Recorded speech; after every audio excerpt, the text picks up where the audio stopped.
Assalamualaikum warahmatullahi wabarakatuh. Saya Nahilda Walia dan dua rekan saya, Risna Saputra dan Muhammad Ade Yasid dari kelompok 8 akan mempresentasikan tentang manajemen kualitas jasa.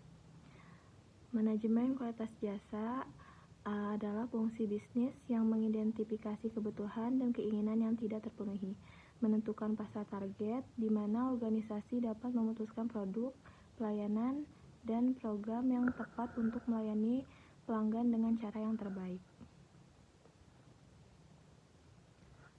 Selanjutnya, menurut Gondros Ciptono, kualitas total suatu jasa terdiri atas 3 komponen utama, yaitu 1. Teknik quality, yaitu komponen yang berkaitan dengan kualitas output jasa yang diterima pelanggan.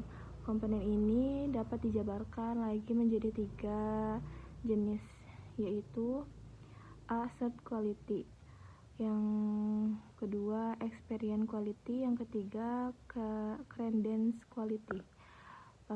Secret quality yaitu komponen yang dapat dievaluasi pelanggan sebelum membeli, misalnya harga. Yang kedua experience quality yaitu kualitas yang hanya dapat dievaluasi pelanggan setelah membeli atau mengkonsumsi jasa, misalnya ketepatan waktu, kecepatan pelayan, dan kerapihan hasil. Yang ketiga, credence quality yaitu kualitas yang sukar dievaluasi pelanggan meskipun telah mengkonsumsi suatu jasa, misalnya kualitas operasi bedah jantung. Berikutnya nomor 2, functional quality yaitu komponen yang berkaitan dengan kualitas cara penyampaian suatu jasa. Yang terakhir, corporate image yaitu profil, reputasi, citra umum, dan daya tarik khusus suatu perusahaan. Selanjutnya akan dilanjutkan oleh Risna Saputra.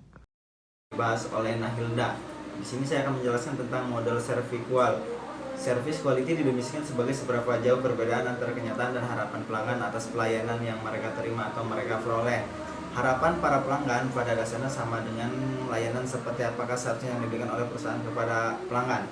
Diberikan oleh perusahaan kepada pelanggan, harapan para pelanggan ini didasarkan pada informasi dari mulut ke mulut, kebutuhan pribadi, pengalaman di masa lampau, dan komunikasi eksternal atau bisa disebut juga iklan dan berbagai bentuk promosi perusahaan lainnya. Di sini saya juga akan menjelaskan tentang informasi kualitas jasa, yang dimana di sini ada 5 bagian, yaitu yang pertama mengukur besarnya harapan pelanggan atau pelayanan. Yang dimaksud di sini yaitu suatu perusahaan dapat mengukur besar harapan yang muncul atas pelayanan yang diberikan kepada pelanggan. Sebagai contoh, seberapa besar tingkat kepuasan yang dirasakan pelanggan, kapan pelayanan dinyatakan baik atau sangat baik. Dan yang kedua di sini saya akan menjelaskan tentang menentukan letak titik berat kualitas informasi. Yang dimaksud di sini yaitu penetapan letak titik berat kualitas informasi yang ingin dicapai. Misalnya peneliti barang kualitas informasi pada proses keputusan pihak manajemen yang berkaitan dengan peningkatan pelayanan yang diharapkan. Yang ketiga yaitu ada memahami pendapat yang dikeluarkan oleh pelanggan. Ya, yang dimaksud di sini yaitu perusahaan dituntut untuk mendengarkan, memahami saran pelanggan mengenai produk atau jasa. Yang keempat itu menghubungkan kinerja pelayanan dan output yang dihasilkan oleh perusahaan. Yang dimaksud di sini yaitu perusahaan diharapkan mampu mengaitkan kinerja pelayanan dengan tujuan perusahaan. Apakah akumulasi kinerja pelayanan dapat berakhir pada loyalitas pelanggan dan peningkatan pangsa pasar. Yang kelima yaitu di sini ada menjaga seluruh karyawan.